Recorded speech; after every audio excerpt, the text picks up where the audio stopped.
Nasdem memanggil seluruh anak bangsa untuk ikut melanjutkan pembangunan yang telah dimulai dan mungkin akan dilanjutkan oleh Presiden Anies Baswedan.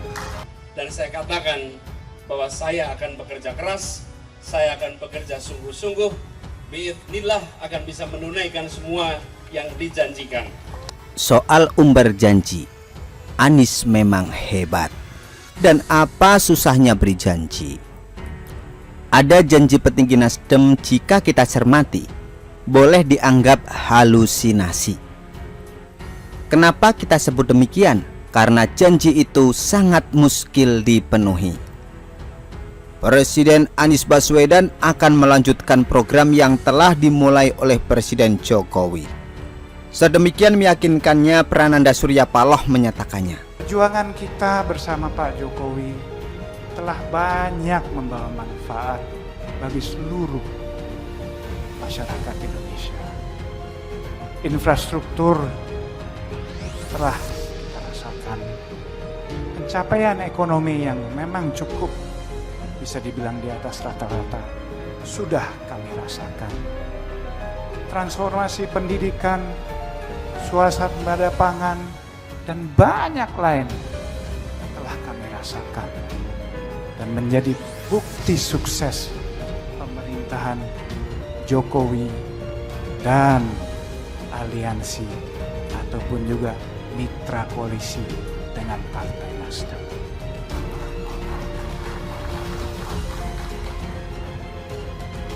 Namun pekerjaan yang telah menunjukkan hasil tentu belum tuntas.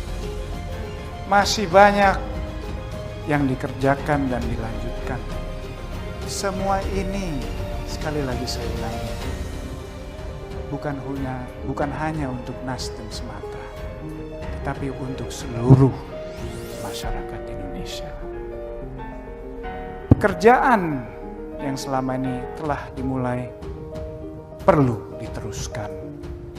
Sebagai partai yang terbuka, sebagai partai modern yang tidak memandang golongan strata sosial, strata pendidikan, strata agama, suku dan ras, Nasdem memanggil seluruh anak bangsa untuk ikut melanjutkan pembangunan yang telah dimulai dan mungkin akan dilanjutkan oleh Presiden Anies Baswedan. Seyakin itu pula kita lihat janji itu akan diingkari. Tak perlu berpikir rumit untuk menganalisis. Mampukah Anies memenuhi janji Prananda? Jangankan janji orang lain, janji pribadi kepada warga Jakarta saja harus mengandalkan penerusnya untuk mengeksekusi. Anies bukanlah tipe yang mampu membaca harapan publik. Dia tipikal bermain retorika hampa yang sangat kental karena sudah banyak mengumpulkan bukti. Indikasinya pun bisa dilihat dari para jurkamnya. Kepada ibu-ibu, kemana lagi kita mencari pemimpin yang berpihak kepada perempuan? Seperti kata Neno Warisman berikut. Saya menghimbau kepada seluruh warga Jakarta, kalau yang rumahnya masih ngontrak, sebentar lagi insya Allah kita udah nggak punya lagi rumah tunggakan istilahnya, tapi kita udah bisa punya rumah sendiri. Buat yang remaja-remaja yang masih bingung kalau minta uang sama orang tua udah nggak enak ya, besok insya Allah uang sekolah kita jalan udah tinggal 5.000 perak aja. Buat para istri, ayo kemana lagi kita cari orang yang pemimpin yang berpihak betul sama perempuan loh. Dan yang terakhir, nah ini yang paling oke adalah OKOC. Islam adalah identik dengan niaga, dan niaga tentu saja menjadi mata peradaban, rantai peradaban yang paling penting. Dengan OKOC 200.000 pengusaha baru, kita akan mendapatkan sedikit-sedikitnya 1 juta orang yang sejahtera, insya Allah dalam waktu.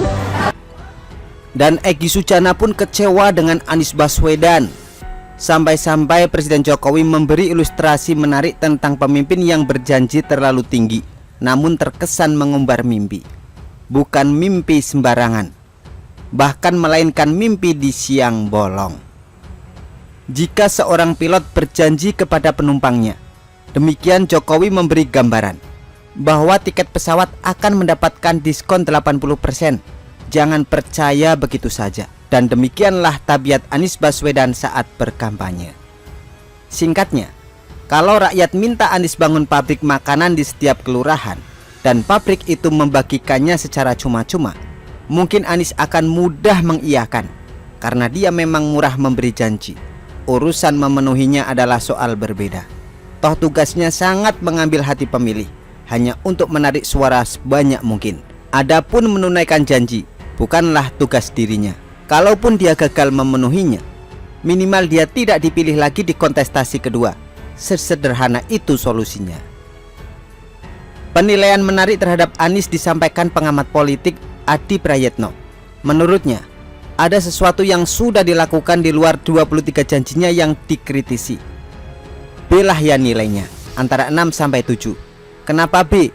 Karena kita harus akui ada beberapa hal yang sudah dilakukan oleh Anies, sekalipun itu di luar janji politiknya, kata Andi kepada wartawan.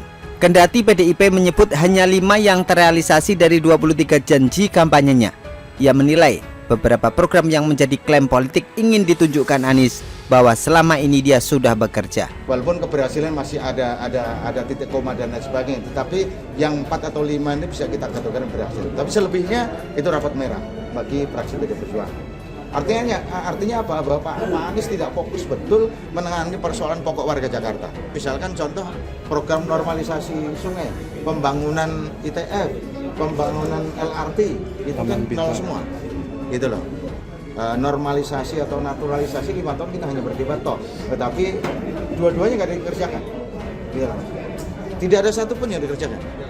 Bahkan hanya sekedar melakukan koneksi antara BKT dengan Ciliwung yang panjangnya hanya sekitar 600 meter saja, 5 tahun tidak bisa dilakukan. Ini saya kira sangat ironi. Padahal kalau itu bisa dilakukan koneksi antara Kali Ciliwung dengan BKT, mungkin ini akan mengurangi cukup besar terhadap persoalan banjir di Jakarta, khususnya di sisi timur dan utara. Misalnya Formula E. Terlepas itu sekarang ada persoalan karena masih diusut oleh KPK. Dan JIS juga tidak bisa kita pungkiri sebagai manifesto dari politik Anies yang ingin ditunjukkan kepada publik. Sebagai gubernur dia sudah melakukan sesuatu. Jika dicermati, pernyataan Andi tadi memberi gambaran bahwa Anies telah bekerja, namun kesan yang ditimbulkannya adalah ingin terlihat wah. Sementara harapan warga bukanlah wah, melainkan terpenuhinya kebutuhan mereka. Begitulah kura-kura.